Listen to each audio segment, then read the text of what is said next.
하늘이와 번개. 하늘이는 학교가 끝난 후 친구들과 함께 운동장을 가로질러 걸어가고 있었어요. 푸른 하늘 안에 아이들의 웃음소리가 가득했죠. 하늘아, 우리 같이 놀이터 가서 놀자. 친구 민준이가 하늘이에게 물었어요. 하늘이는 잠시 고민했어요. 오늘 학원에 가야 된다는 것을 어렴풋이 기억하는 듯했지만 친구들과 놀고 싶은 마음이 더 컸거든요. 하지만 재미있는 놀이터의 유혹을 이길 순 없었죠. 좋아, 같이 가자. 하늘이는 활짝 웃으며 친구들과 함께 놀이터로 향했어요. 그들의 발걸음은 가볍고 신이 났어요. 신나게 놀다 보니 어느새 푸른 하늘은 노을빛으로 물들어 있었어요. 하늘이는 친구들과 아쉬운 작별 인사를 나누고 집으로 발걸음을 옮겼어요. 집으로 가는 게 하늘이는 무언가 잊어버린 것 같은 찜찜한 기분이 들었어요. 고개를 갸웃거리며 아무리 생각해봐도 무엇을 잊어버리는지 떠오르지 않았어요. 드디어 집에 도착한 하늘이는 현관문을 열자마자 그제서야 깨달았어요. 아! 오늘 학원 가는 날이었지. 하늘이의 얼굴이 하얗게 질렸어요. 그때 마침 엄마의 핸드폰에서 학원 선생님의 전화가 걸려왔어요. 엄마의 온화했던 얼굴은 점점 분노로 가득 찼죠. 하늘아, 너 오늘 학원 안 가고 어디서 놀던 거야? 엄마의 꾸지람이 하늘이의 머리 위로 벼락처럼 쏟아졌어요. 하늘이는 모든 즐거움을 잃은 듯 슬프고 후회스러운 표정이었지요. 벼락이 내리다라는 관용어는 큰 변이 생기거나 아주 호되게 꾸지람 듣는 것을 의미합니다.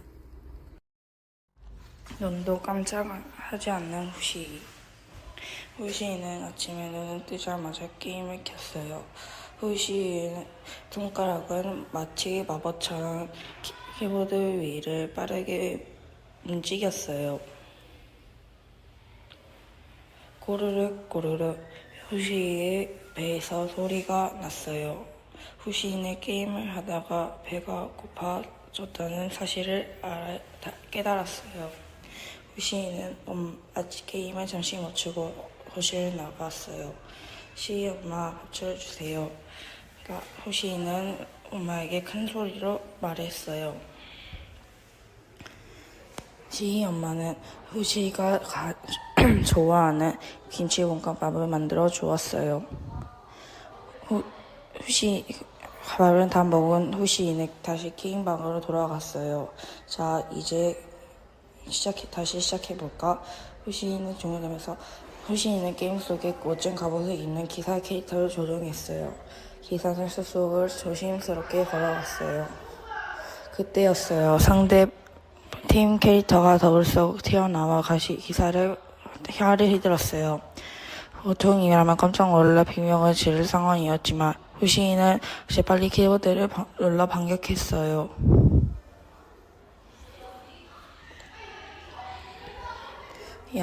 콧대 높은 이민여. 옛날 옛적은 아닌 최근 어느 마을에 이민여라는 돈 많은 여자가 살았어요. 그 여자는 반짝이는 명품들을 아주 좋아했지요.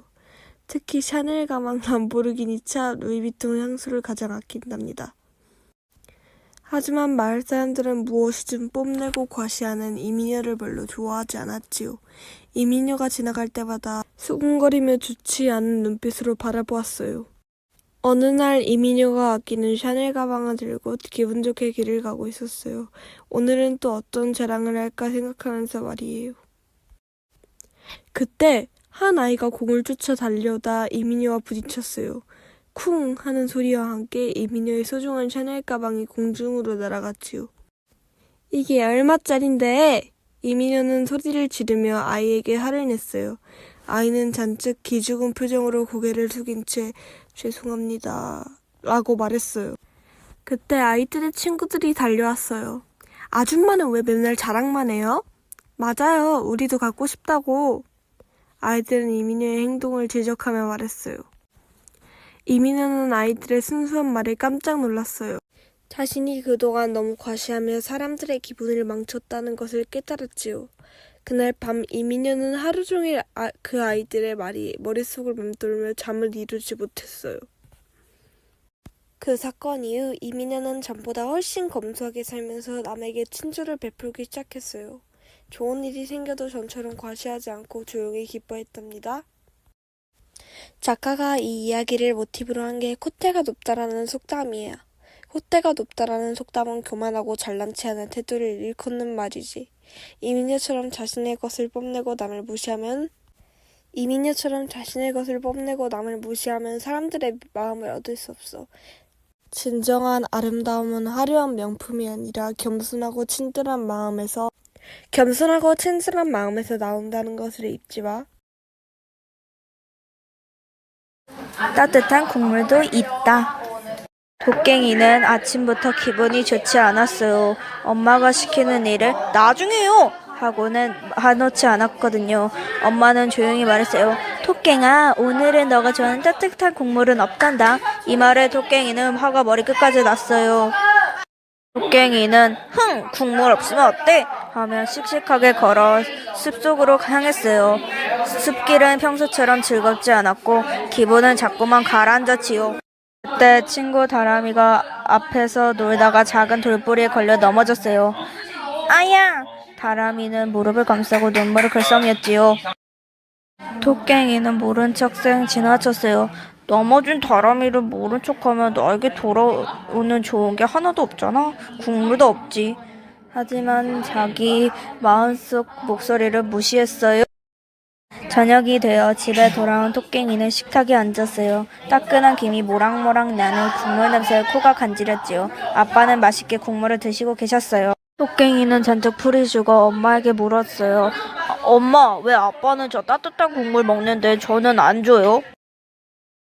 엄마는 토깽이의 눈을 바라보며 대답했어요.